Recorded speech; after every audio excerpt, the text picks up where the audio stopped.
So ఆ డైరెక్షన్లో మీకు మంచి పేరు తెచ్చింది అది కూడా. ఎందుకంటే ఒక విలన్గా ఉంటూ మూవీ ఎండింగ్కి వచ్చేసరికి మీరు కూడా ఎంపథైజ్ అయిపోయి అందులో కామెడీ కూడా మీరు పండించారు చెప్పాలంటే. హ్యాపీ బర్త్డేలో హ్యాపీయే కదా, that's a very pretty one. So how was your journey with Sukumar garu and Allu Arjun? Brilliant writing అండి ఆ సినిమా. యాక్చువల్లీ ఆర్యా 2 బ్రిలియంట్ ఆయన. నాకు ఆర్యా 2 వచ్చినప్పుడు చెప్పినప్పుడు ఐ వాజ్ అంటే నాకు అంటే ఎలా ఉంటుందంటే ఆ క్యారెక్టర్ విక్రమార్కుడు చేస్తున్నాను నేను. I was looking for like ఇలాంటివే, ఇది బ్రేక్ చేయాలి కదా అన్న టైంలో కరెక్ట్గా వచ్చింది నాకు. హ్యాపీ బర్త్డేలో హ్యాపీ కదా అన్న కానీ నాకు అంటే దాని మీద అంటే ఆ సీన్ మీద ఆయన వర్క్ చేసింది ఊరికే మామూలుగా ఆయనకి గుర్తుందో లేదో. నేను అప్పుడు ఒక 3-4 hours మాట్లాడి ఉంటారు ఆ సీన్ మీద. ఆయన రికార్డింగ్ ఓన్లీ ఒక్క సీన్ మీద ఆయన చేసే వర్కౌట్ అది. 3-4 hours ఆఫ్ లైవ్ రికార్డింగ్ ఉంది. అంటే ఈ సుబ్బిరెడ్డి క్యారెక్టర్ ఏంటి, ఆర్య క్యారెక్టర్ ఏంటి, వీళ్ళు కలిసి ఎలా మాట్లాడతారు, సుబ్బిరెడ్డి ఎలా రియాక్ట్ అవుతాడు, ఆర్య క్యారెక్టర్ ఎలా రియాక్ట్ అవుతుంది ఇలాంటి సిచ్యువేషన్లో. దీని మీద ఒక 3-4 గంటలు రికార్డ్ చేశారు ఒక సీన్ మీద. ఆఫ్టర్ ఆల్ ద ఎఫర్ట్ చేస్తే మా పేరు వచ్చింది. అంటే ఇమాజిన్ చేయండి ఎంత పని చేసి ఉంటారు ఆయన, సుకుమార్ గారు ఎంత వర్క్ చేసి ఉంటారు దాని మీద. ఒక సినిమా అంటే ఊహించండి ఇంకెలా ఉంటుంది ఆయనతో. పుష్ప నాకు ఇప్పుడు పుష్ప ఉందండి, పుష్ప 1 చేసినప్పుడు కానీ 2 ఇప్పుడు సుకుమార్ గారితో వర్క్ చేస్తున్నప్పుడు కూడా ఆయన ఇచ్చే చిన్న చిన్నవి కొన్ని ఉంటాయి డీటెయిలింగ్. అరే నాకు తట్టలేదేంటి అంటే 20 years నుంచి ఉన్నాం కదా, ఇది నాకు తట్టలేదే ఇది ఐడియా, ఇలా నేను ఎందుకు ఆలోచించలేదు అని నెక్స్ట్ టైం కూడా ఆలోచించి పెట్టుకున్నా కూడా ఈ will come with another idea. అంటే అవును ఇది మనం ఆలోచించాలి కదా, ఈ క్యారెక్టర్లో ఉండాలి కదా, మా పని కూడా ఆయన చేసేస్తారు. సో నాకు సుకుమార్ గారి సినిమా కానివ్వండి, ఇప్పుడు రాజమౌళి గారు కానివ్వండి, వీళ్ళందరితో పని చేయడమే అది అక్కడే లెర్నింగ్. మీకు నాకు రాజమౌళి గారు అప్పుడు లుక్ ఎలా సస్టైన్ చేయాలి, ఎట్లా హోల్డ్ చేయాలి ఒక రియాక్షన్ అన్నీ నేర్పించారు. సో ఇట్స్ లైక్ ట్రైనింగే. Day to day still learning. అలా సుకుమార్ గారు, అలానే త్రివిక్రమ్ గారు, అలానే గుణశేఖర్ గారు. సో దే ఆర్ ఎంత హరీష్ శంకర్ కానివ్వండి, వంశీ పైడిపల్లి, అదే అంటున్నాను మీకు, సురేందర్ రెడ్డి, వీళ్ళందరితో వర్క్ చేయడమే లెర్నింగ్. అంటే ఒక్కొక్కరిది ఒక్కో స్టైల్, ఒక్కొక్క డైరెక్టర్తో ఒక్కో స్టైల్. సో అన్ని స్టైల్స్ మీకు అర్థమవుతాయి యాజ్ అన్ యాక్టర్గా. ఇదంతా ఏంటంటే మీకు మీ ఫిల్మోగ్రఫీకి ఒక ఎక్స్పీరియన్స్ లాగా వెళ్తూ you will be good. Especially ఆ సీన్లో ఫస్ట్ అయితే మీరు కత్తి పెట్టేస్తారు, చాలా రౌద్రం కనిపిస్తుంది.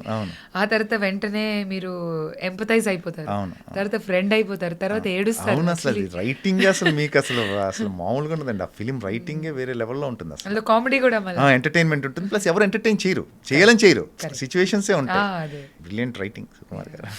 అల్లు అర్జున్ గారితో మీ ఎక్స్పీరియన్స్? అంటే మామూలు చాలా డెడికేటెడ్ హీరో అండి. ఎంత కష్టపడతారంటే ఇప్పుడు పుష్పలో స్లాంగ్ నాకు తెలిసి ఇప్పుడు చిత్తూరు రాయలసీమ వాళ్ళకన్నా కూడా ఈయన బాగా మాట్లాడతారని నా నమ్మకం. వాళ్ళకి తెలియని పదాలు కూడా ఈయనకి తెలుసుంటే.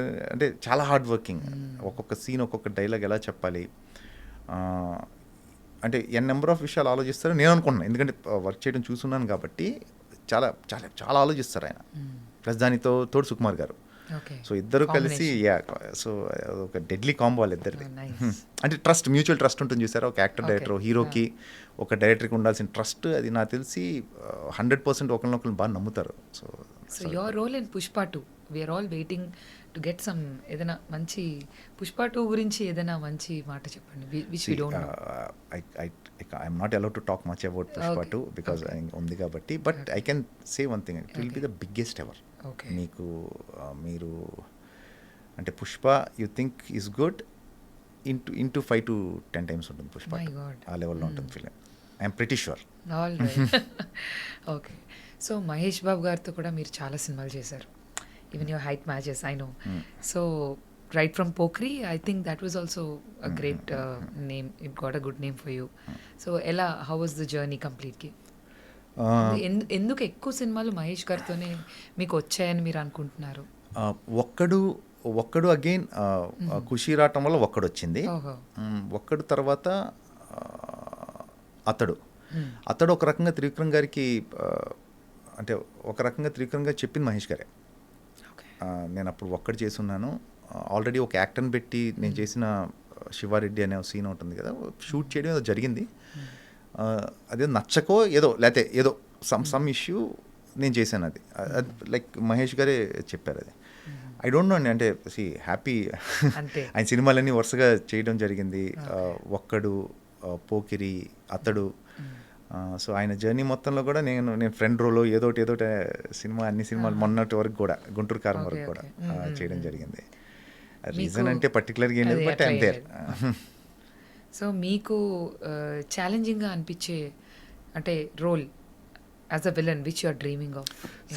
ఫర్ మీ ఇప్పుడు నేను పొట్టేలను ఒక ఫిలిం చేస్తున్నాను. దేర్ ఆర్ అంటే 2 రకాలు ఉంటాయండి. ఒకటి ఏంటంటే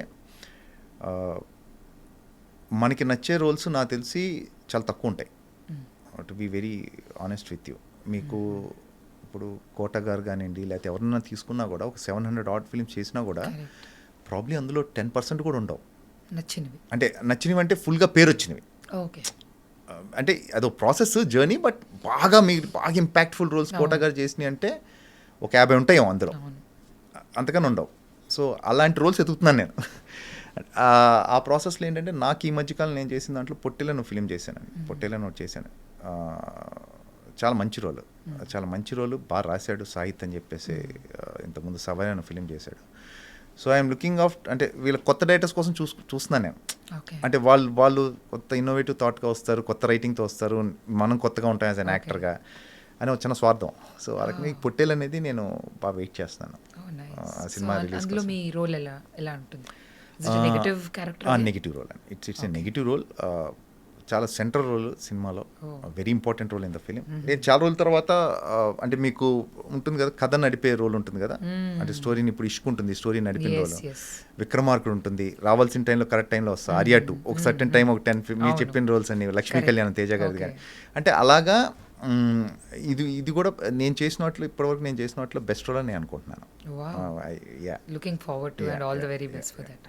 సో అజిత్ గారితో తెగింపు అన్న మూవీలో ఫుల్ లెంత్ క్యారెక్టర్ చేశారు. అజిత్ గారితో ఎక్స్పీరియన్స్ ఎలా ఉంది? ఆ క్యారెక్టర్ తాలూకా how do you feel? Ajith garu అంటే నేను చేసిన పక్కన పెట్టేద్దాం అసలు రోలు. ఎంత హంబుల్ పర్సన్ అంటే ఆయన, ఒక హీరో ఇలా ఉండొచ్చా అన్నట్టు ఉంటారు ఆయన. ఇంతకుముందు కిరీటం అన్న ఫిలిం చేశాను నేను తమిళ్లో నేను చేసిన ఫస్ట్ ఫిలిము అజిత్ గారి మెయిన్ విలన్. ఓకే, అది కిరీటం Malayalam film, Lal sir film remake. అదే గర్దిష్ ఇన్ హిందీ, అన్ని రకాలుగా కూడా. సో మెయిన్ విలన్ చేశాను. అది కొంచెం యావరేజ్గా ఎలాగో ఆడింది. దెన్ ఈ ఫిల్మ్ వచ్చింది నాకు చాలా రోజుల తర్వాత, హెచ్ వినోద్ గారి డైరెక్షన్లో. ఆయన ఇంకో one of the best directors actually. వచ్చినప్పుడు ఆల్మోస్ట్ ఈ కిరీడంకి దీనికి 10 years పైన డిఫరెన్స్ ఉంది. మేము ఎక్కడ పుకెట్లోనే ఎక్కడో షూట్ చేస్తుంటే ఎర్లీ మార్నింగ్ సీలోకి వెళ్ళాలి, షిప్ ఏదో దాంట్లో షూట్ చేయాలనుకుంటున్నప్పుడు కొంచెం ఎర్లీకి వెళ్ళాం, సన్ రైజ్ కన్నా ముందు వెళ్ళాలని. 4:30 చీకటిగా ఉంది. అజిత్ గారు, అజయ్ గారు ఎలా ఉన్నారు, ఈ speaks decent Telugu actually, how are you Ajay garu అన్న. నేను షాక్ అయ్యాను. నేను యాక్చువల్లీ చెప్పినా కూడా ఆయన నేను అంటున్నాను, ఎందుకు ఇంత పొద్దున్నే పిలిచారు అయితే అంటున్నాను నేను. అప్పుడప్పుడు రావాల్సి వస్తుందండి, you have to come shoot అనేది ఆయన జోక్ చేస్తున్నారు. ఆయన వచ్చి హగ్ ఇచ్చి the way he meets and he treats you like, అంటే ఇంట్లో మనిషిలా ట్రీట్ చేస్తారు. సో ఎనీ టైం అజిత్ గారి సినిమా, అజిత్ గారితో హ్యూజ్ స్టార్. ఆయన సినిమా అంటే ఎప్పుడన్నా వెళ్ళి హ్యాపీగా చేసుకుని, ఇంక నేను ఏంటి అని కూడా అడగనండి. అది కూడా చెప్తున్నాను, కొంతమంది హీరోలు ఉన్నారు అసలు ఇది అది అని కూడా అడగను, నేను వెళ్ళి చేసుకుంటే వెళ్తాను. అందులో అజిత్ గారు ఒకరు. ప్లస్ ఆ రోల్ కూడా నాకు ఆ ఫుల్ లెంత్ రోలు తమిళ్లో కూడా నాకు కొంచెం మళ్ళీ జేమ్ రవి సినిమాలు కొంచెం ఒక రకంగా చాలా గ్యాప్తో తమిళ సినిమాలు చేయడానికి కూడా రీజన్ అయింది. అది మంచి హిట్ అయింది. తమిళ అలవాటు అయిపోయి ఉంటుంది మీకు. It's like it's all global అండి ఇప్పుడు. అంటే నేషనల్ లెవెల్లో వచ్చేసారు యాక్టర్స్ అందరూ కూడా.